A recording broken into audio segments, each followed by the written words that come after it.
헤르만 바빙크의 하나님의 큰일 제1장입니다. 제1장의 제목은 최고 선인데요. 몇 단락으로 나누어서 요약을 하고 해설을 하도록 하겠습니다. 첫 번째 단락은 인간의 근원적 갈망과 최고 선의 탐구라고 제목을 붙일 수 있겠습니다. 인류 역사는 한마디로 최고 선을 찾아 헤맨 여정입니다. 바빙크는 모든 인간에게는 예외 없이 행복을 추구하고 고통을 피하며 삶의 의미를 찾으려는 근원적인 갈망이 존재한다고 지적합니다. 시대와 문화, 인종을 막론하고 인간은 누구나 참된 만족을 갈망합니다. 이는 인간의 본성에 깊이 새겨진 종교적, 존재론적 욕구입니다. 수많은 철학자와 사상가들이 쾌락, 부, 명예, 지식, 도덕적 자율성 등에서 최고 선을 찾으려고 노력했습니다. 그러나 세상이 제시하는 것들은 모두 일시적이고 유한하며 인간 영혼의 깊은 공허함을 결코 채울 수 없습니다. 피조물은 그 자체로 유한하기에 무한한 갈망을 지닌 인간에게 영원한 만족을 줄 수 없기 때문입니다. 첫 번째 단락은 인간이 가진 무한한 영적 갈망의 본질과 피조세계의 유한함 속에서 방황하는 인류의 한계를 날카롭게 짚어내고 있습니다.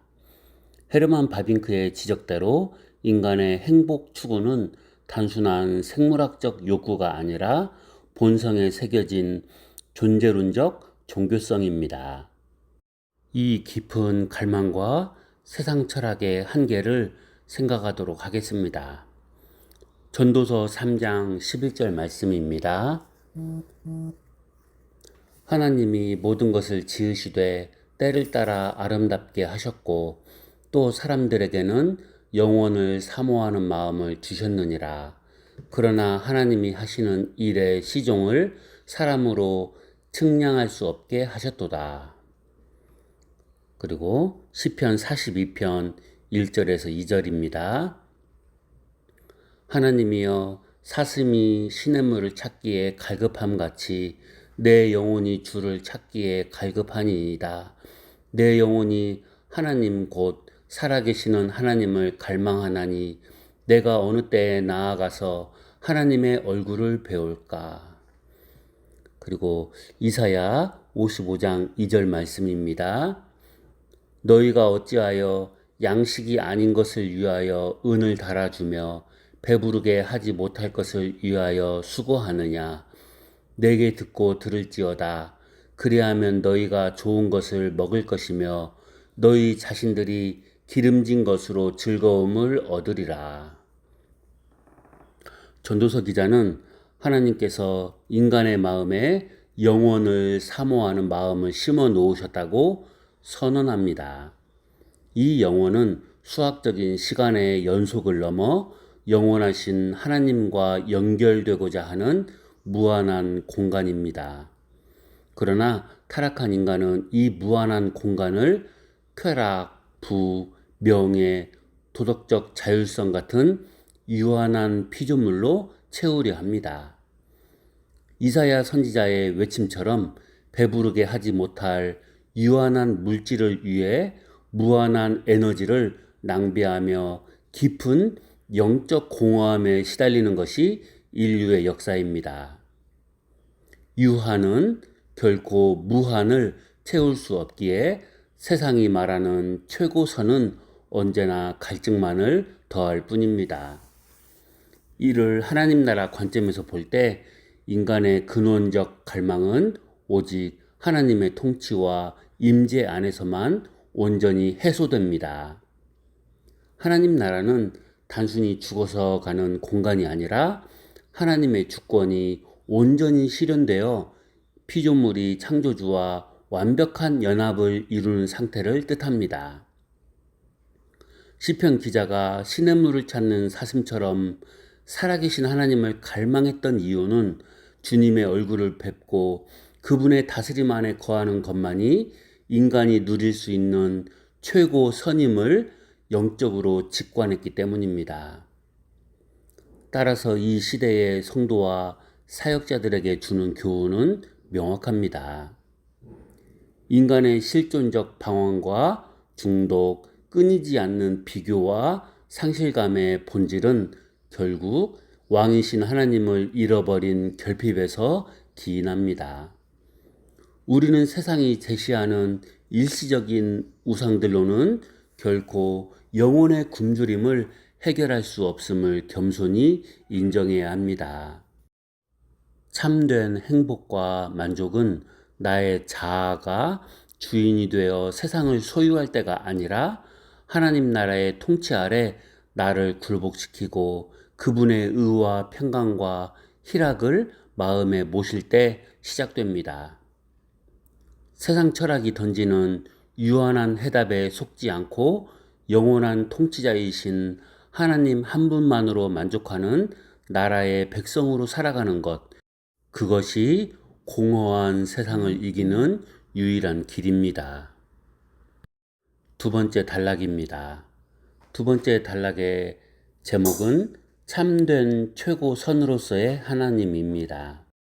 바빙크는 성경의 계시에 기반하여 인간의 참된 최고선은 오직 하나님 자신뿐이라고 단언합니다.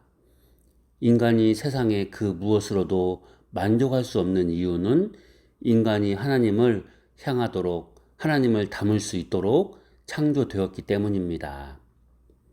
하나님은 스스로 충족하시며 모든 선의 근원이자 원천이십니다. 따라서 인간은 오직 하나님 안에서만 하나님을 소유하고 그분과 교제할 때만 참된 안식과 행복을 누릴 수 있습니다. 인간은 독립적인 존재가 아니라 철저히 의존적인 존재입니다. 최고선은 인간 내부에서 개발되거나 세상 물질에서 획득하는 것이 아니라 초월적이면서도 내재하시는 하나님을 만남으로써 주어지는 선물입니다. 이 단락은 헤르만 바빙크의 참된 최고 선으로서의 하나님에 대한 신학적 통찰을 보여줍니다. 성경 전체를 관통하는 하나님 나라의 핵심 가치와 완벽하게 맞닿아 있습니다. 하나님 나라는 단순히 죽어서 가는 공간적 처소를 넘어 하나님의 주권과 통치가 온전히 실현되어 피조물이 창조주와 완벽한 연합을 이루는 상태를 의미하기 때문입니다. 시편 73편 25절에서 26절 말씀입니다. 하늘에서는 주 외에 누가 내게 있으리요 땅에서는 주 외에 내가 사모할 리 없나이다. 내 육체와 마음은 쇠약하나 하나님은 내 마음의 반석이시요 영원한 분깃이시라. 시인은 세상의 부조리와 번영을 보며 낙심했으나 성수에서 비로소 참된 깨달음을 얻습니다. 세상의 물질이나 지위는 결코 인간에게 영원한 만족을 주지 못합니다. 바빙크의 선언처럼 인간의 육체와 마음은 유한하며 결국 쇠약해지지만 스스로 충족하시며 모든 선의 근원이신 하나님만이 우리 영혼을 채울 영원한 분깃, 최고선이 되십니다. 요한복음 17장 3절입니다. 영생은 곧 유일하신 참 하나님과 그가 보내신 자 예수 그리스도를 아는 것이니이다. 여기서 아는 것은 단순한 지식적 동의가 아니라 인격적인 깊은 교제와 연합을 뜻합니다. 인간이 독립적인 존재가 아니라 철저히 의존적인 존재라는 본문의 지적처럼 피조물의 진정한 생명과 영생은 창조주를 만나 그분과 친밀하게 교제할 때 비로소 시작됩니다. 하나님 나라의 백성으로 살아간다는 것은 내 삶의 최고선이 무엇인지를 끊임없이 재정의하는 과정입니다. 바빙크가 지적했듯 하나님께서는 인간을 창조하실 때 오직 하나님 자신만으로 채울 수 있는 거룩한 빈 공간을 우리 영혼 속에 만들어 두셨습니다. 따라서 인간이 세상의 권력이나 물질, 명예나 쾌락으로 그 공간을 채우려 할 때 돌아오는 것은 채워지지 않는 갈증과 영적 허무함 뿐입니다. 하나님 나라는 구조나 제도의 혁신 이전에 통치자이신 하나님과 백성인 인간 사이의 올바른 관계의 회복에서 출발합니다.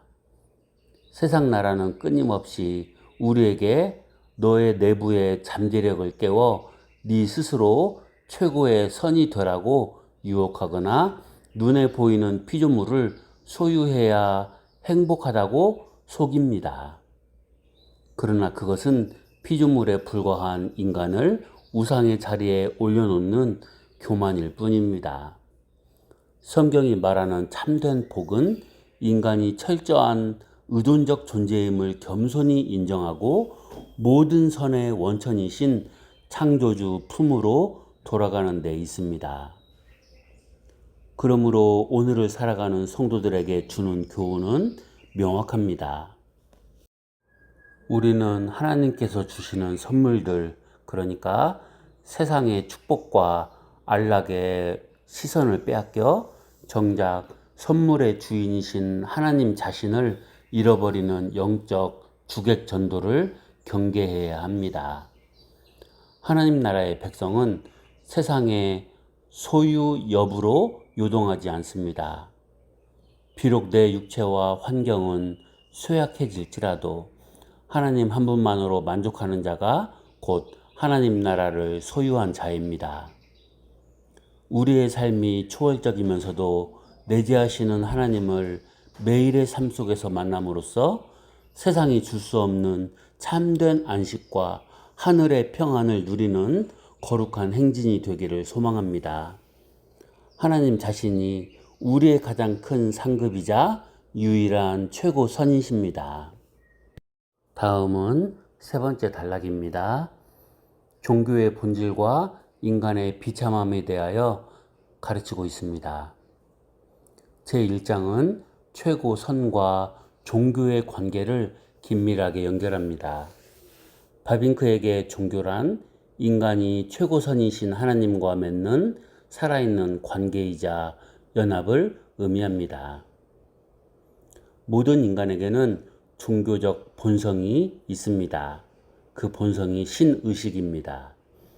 인간이 끊임없이 무언가를 숭배하는 이유는 최고선을 향한 갈망이 왜곡된 형태로 나타나기 때문입니다. 참된 최고선이신 하나님을 떠난 인간의 상태는 비참함 그 자체입니다.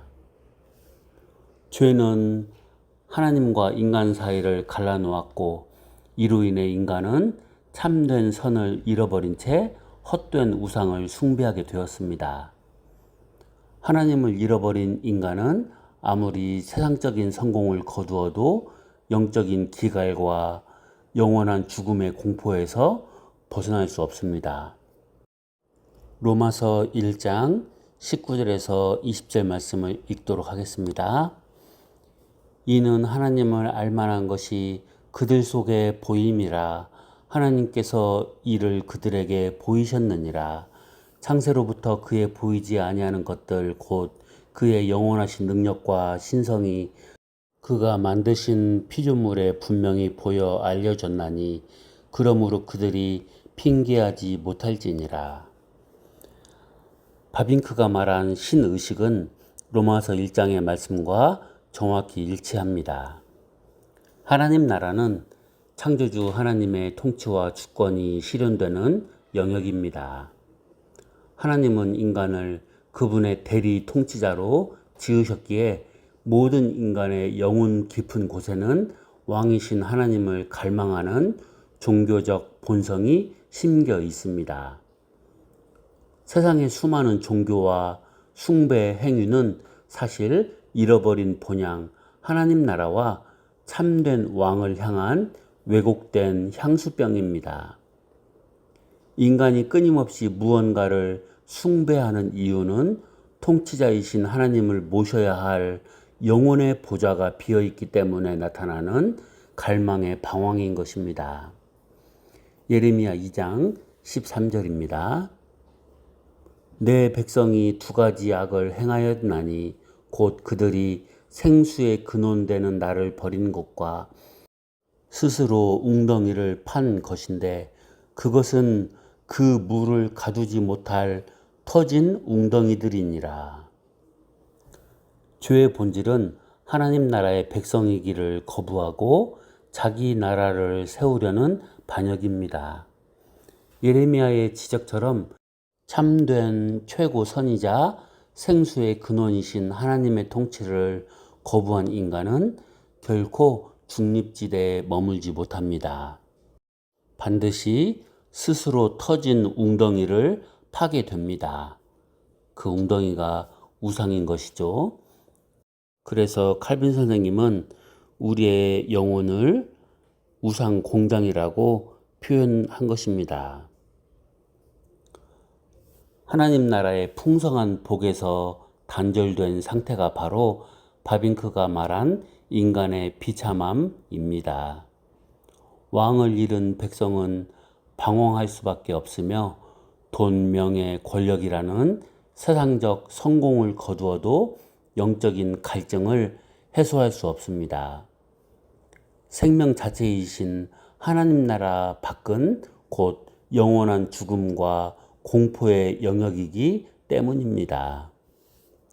바빙크의 통찰과 성경 구절이 오늘날 우리에게 주는 핵심 교훈은 예수 그리스도를 통한 하나님 나라의 회복만이 인간의 비참함을 끝내는 유일한 길이라는 점입니다. 우리는 세상의 부유함이나 도덕적 노력으로 영혼의 비참함을 해결하려 유혹받습니다. 그러나 터진 웅덩이에 아무리 물을 부어도 채울 수 없듯 하나님을 떠난 인간의 본질적인 갈망은 세상의 성취로 채워지지 않습니다. 참된 복은 내 삶의 주권을 다시 하나님께 돌려드리는 회개와 하나님 나라의 수용에서 시작됩니다. 그리스도 안에서 하나님의 통치가 내 심령과 가정, 일터에 임할 때 비로소 인간은 왜곡된 우상 숭배를 멈추고 참된 최고선을 누리게 됩니다. 세상이 주는 일시적인 만족에 속지 않고 날마다 생수의 근원 되신 하나님과의 살아있는 연합을 구하며 그분의 통치 아래 순종하는 것만이 영적 기갈과 죽음의 공포를 이기고 참된 안식을 누리는 유일한 비결입니다. 마지막으로 네 번째 단락입니다. 제목은 기독교 신앙이 제시하는 해답입니다. 결국 제1장이 궁극적으로 지향하는 바는 예수 그리스도를 통해 계시된 기독교의 복음이야말로 인간이 찾는 최고 선의 유일한 해답이라는 점입니다. 죄로 인해 최고 선을 상실한 인간은 스스로의 힘으로 하나님께 나아갈 수 없습니다. 오직 예수 그리스도의 구속 사역과 성령의 역사를 통해서만 인간은 다시 하나님과 화목하게 되고 최고 선을 누릴 수 있는 상태로 회복됩니다. 기독교가 말하는 최고 선은 단순히 죽어서 가는 천국에만 국한되지 않습니다. 신자는 지금 이 땅에서 믿음과 기도를 통해 하나님과 교제하며 최고 선을 맛보아 알 수 있으며 이 행복은 장차 올 영원한 하나님 나라에서 온전히 완성됩니다.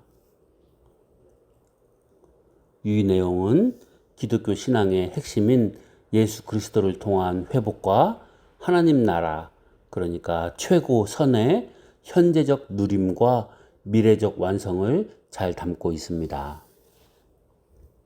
로마서 5장 1절입니다. 그러므로 우리가 믿음으로 의롭다 하심을 받았으니 우리 주 예수 그리스도로 말미암아 하나님과 화평을 누리자. 본문은 인간이 스스로의 힘으로 최고선 하나님께 나아갈 수 없다고 말합니다. 바울 사도 역시 인간의 무력함을 선언하며 오직 예수 그리스도의 구속사역을 믿음으로 수용할 때만 하나님과의 관계가 회복된다고, 화평하게 된다고 강조합니다. 하나님 나라는 인간이 공로로 쌓아 올리는 성이 아니라 그리스도를 통해 거저주시는 은혜의 통치 영역입니다. 누가복음 17장 21절입니다. 또 여기 있다 저기 있다고도 못하리니 하나님의 나라는 너희 안에 있느니라. 계시록 21장 3절과 4절입니다. 보라, 하나님의 장막이 사람들과 함께 있음에 다시는 사망이 없고 애통하는 것이나 곡하는 것이나 아픈 것이 다시 있지 아니하리니. 기독교의 최고선은 종말론적 긴장 관계, 즉 이미와 아직 사이에 존재합니다. 예수님은 하나님의 나라가 이미 우리 가운데 임했다고 말씀하셨고, 요한계시록은 그 나라가 장차 온전하게 완성될 것을 보여줍니다. 신자는 이 두 시점 사이에서 최고선을 살아가는 존재입니다. 최고선은 추상적인 철학 개념이 아니라 하나님의 다스림을 받으며 그분과 동행하는 상태 그 자체를 의미합니다.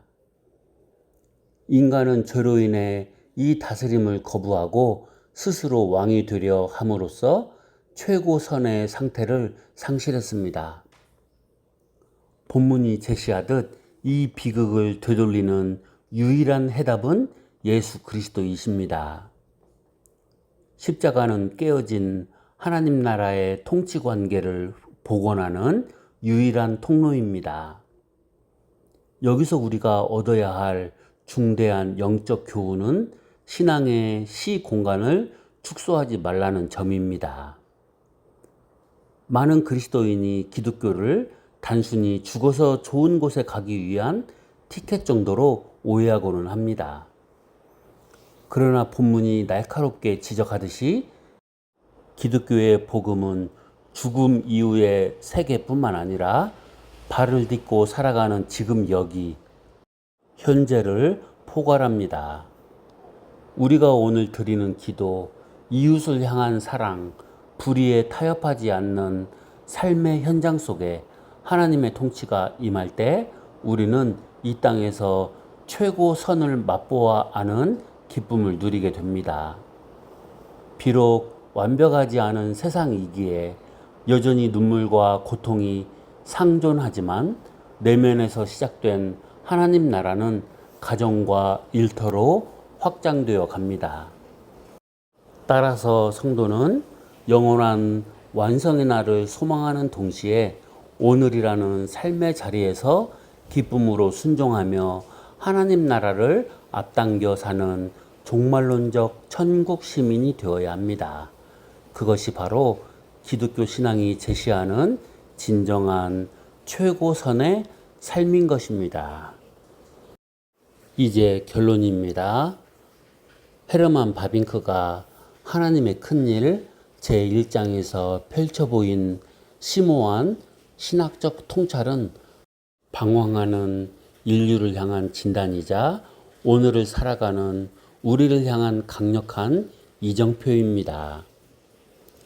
이 거대한 영적 여정에 마침표를 찍으며 우리가 가슴에 새겨야 할 하나님 나라 백성의 신앙적 도리를 나누고자 합니다. 첫 번째, 우상 숭배를 멈추고 결핍의 자리를 인정해야 합니다. 인간의 영혼에는 오직 무한하신 하나님만 채울 수 있는 거룩한 공간이 있습니다. 이 공간을 세상의 유한한 피조물, 그러니까 돈, 명예, 성공, 쾌락으로 채우려는 모든 시도는 결국 터진 웅덩이에 물을 붓는 비참함으로 귀결될 뿐입니다. 신앙의 첫걸음은 내 안에 영적 굶주림이 세상의 결핍이 아니라 왕이신 하나님을 잃어버린 결핍에서 온 것임을 겸손히 인정하는 것입니다. 세상이 던지는 유한한 해답에 속지 않고 날마다 내 영혼의 보좌를 참된 주인인 하나님께 내어드리는 것이 성도의 마땅한 도리입니다. 그러니까 내 자신이 얼마나 죄성과 부족과 연약함이 큰 존재인가를 올바르게 직시하는 것이 중요하다는 생각이 듭니다. 두 번째로, 선물이 아닌 선물의 주인을 구해야 합니다. 우리는 종종 하나님께서 손에 쥐어주시는 복과 안락이라는 선물에 마음을 빼앗겨 정작 선물의 주인이신 하나님 자신을 잃어버리는 영적 주객 전도를 범하곤 합니다. 기독교가 말하는 최고선은 하나님이 주시는 어떤 조건이 아니라 하나님을 아는 것과 그분과의 인격적인 연합 그 자체입니다. 환경과 소유의 넉넉함 때문이 아니라 내 마음의 반석이시요 영원한 분깃이신 하나님 한 분만으로 만족하는 순전한 신앙의 자리로 돌아가야 합니다. 셋째로, 이미와 아직 사이에서 천국 시민으로 살아내야 합니다. 기독교의 복음은 죽어서 갈 내세의 티켓으로, 천국의 티켓으로 축소될 수 없습니다. 예수 그리스도의 십자가로 시작된 하나님 나라는 이미 우리 마음에 그리고 삶의 현장에 임했습니다. 성도는 장차 온전하게 완성될 영원한 나라를 소망하는 동시에 지금 여기라는 삶의 자리에서 하나님의 다스림을 거룩하게 번역해내는 사람들입니다. 가정에서, 일터에서, 교회에서, 이웃과의 관계 속에서 주님의 의와 평강과 희락을 선택하며 하나님 나라를 앞당겨 살아내야 합니다. 결론적으로 공허하고 비참한 세상을 이기는 유일한 비결은 내 삶의 주권, 그 주권을 왕이신 하나님께 온전히 돌려드리는 것입니다. 세상 철학과 우상이 지배하는 거대한 흐름 속에서 오직 참된 통치자이신 하나님만으로 만족하며 그분의 다스림에 기쁨으로 순종하는 삶, 그리하여 땅에서도 하늘의 평안을 맛보고 전하는 지혜롭고 신실한 하나님 나라의 백성으로 살아가는 것이 우리에게 주어진 궁극적인 신앙의 도리이자 최고의 복인 것입니다. 오늘 하루도 이런 신앙의 도리를 마음에 굳게 새기고 최고의 복을 누리는 우리 모두가 되었으면 좋겠습니다. 감사합니다.